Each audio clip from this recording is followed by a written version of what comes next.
Hello, my name is Ronald Jamieson, and I'm here with Mildsauce. No, I'm Ronald from Mildsauce. Anyways, censorship is the prohibition, suppression, or banning of any media, film, or book that is considered politically incorrect, obscene, or a threat to security. Today, we will go around and figure out what people truly think about the issue of censorship. So today I'm here with Donovan, who's a fellow high school senior at Whitney Young. And I'm also here with Stevie Valles from Chicago Votes. I asked them whether there was a double standard when it comes to the censorship of liberal versus conservative views. That there's a double standard for sure, but I think it goes both ways. There's not an intentional double standard. If you look at athletes and celebrities and things like that, you're generally going to be hearing a somewhat left voice relative to what the rest of society is, right?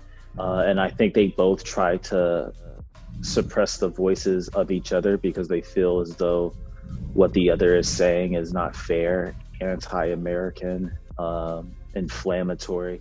If you had an average person from our world and looked at what their beliefs are and stuff and political views, it would definitely be more conservative than what the dominant voices are in pop culture and stuff. There may not be a double standard, but big tech is censoring its users. Let's see what they have to say about it. I mean, they are effectively, right? Because they're stopping some voices. Take account for tech companies, which are the most powerful companies in human history. It's just time to update this document, try to define some sort of standard through the democratic process for how tech companies should be, regulating the perpetuation of hate on their platforms. I think it's more about, they're all businesses, they all exist to make money, and that's all that they exist to do. So it's not practical from monetary standpoint to have a bunch of voices that people are going to get mad about, Donald Trump's banning from Twitter is a good example, I believe, of that. It took people actually carrying out acts of violence for these tech companies, namely Facebook and Twitter, to officially ban him. From that. And also I know they have some automated systems and stuff like YouTube. You'll see people get demonetized and stuff from a machine picking up something in their video, right?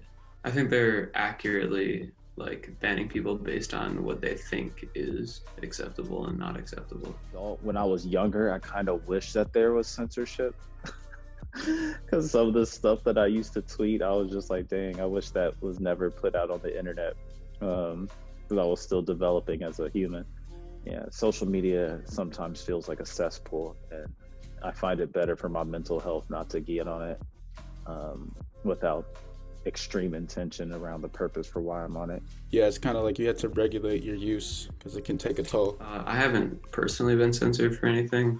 I think the most notable that a lot of people don't really see is getting demonetized on YouTube, because that you're not getting banned or anything, your voice isn't getting silenced at all, but they're completely taking away your way of making money, which I think that's pretty major, even though it doesn't seem more indirect than an outright ban, Here at Mildsauce, we've been recently focused on the issue of civility.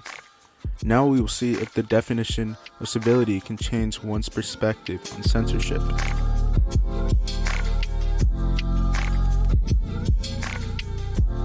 I mean, we already see that, where if you have a certain view of what's okay and what's not, if you have a different definition of that, you have a different sense of that range. If we start to censor things, what gets censored is not going to be mine and Ronald's decision.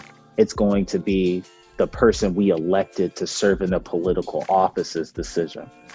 You're definitely going to apply censorship differently, right? Because if you're okay with censorship, then the stuff that you don't consider acceptable, you're going to try to silence it, right? Let's say somebody does say something that they shouldn't have said on social media, and everybody's decided all right, well, that person said this thing, let's cancel them.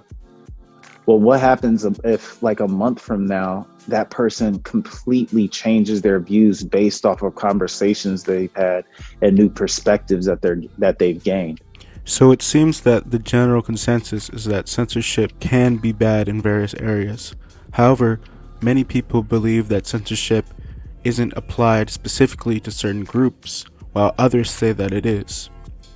From what we see, the definition of civility can impact one's definition of censorship. So, maybe we should start with changing our definition of civility before we try to censor others. I'm Ronald, and this was Civility and Censorship from Mildsauce.